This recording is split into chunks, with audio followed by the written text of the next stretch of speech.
Kisah seorang Samanera dari Kosambi. Suatu ketika, seorang anak berumur 7 tahun menjadi Samanera atas permintaan ayahnya.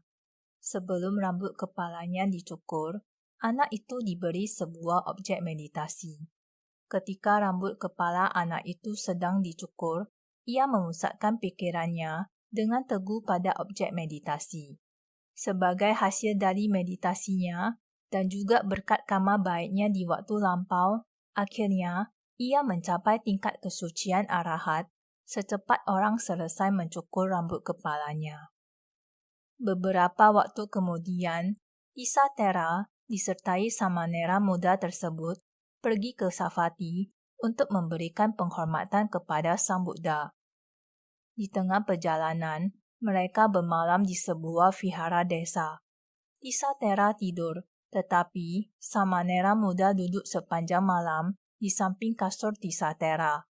Pada waktu fajar menyingsing, Tisatera berpikir bahwa sudah saatnya membangunkan Samanera muda.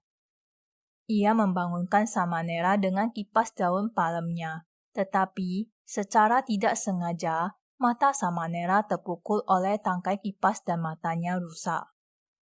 Samanera menutup matanya dengan satu tangan dan pergi melaksanakan tugasnya mempersiapkan air pencuci muka dan mulut Tisatera, menyapu lantai vihara dan lain-lain.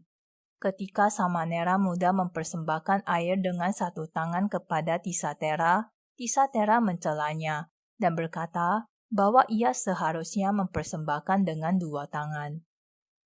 Kemudian, setelah Tisatera mengetahui bagaimana Samanera itu rusak matanya, seketika itu ia menyadari bahwa ia telah melakukan kesalahan terhadap seorang manusia yang sungguh-sungguh mulia. Merasa sangat menyesal dan merasa dirinya rendah, ia memohon maaf kepada Samanera.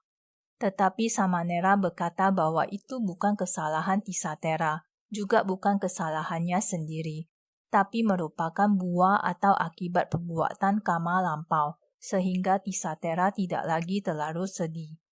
Tetapi, Tisatera tidak dapat mengatasi kekecewaan atas kesalahan yang tak dikehendakinya.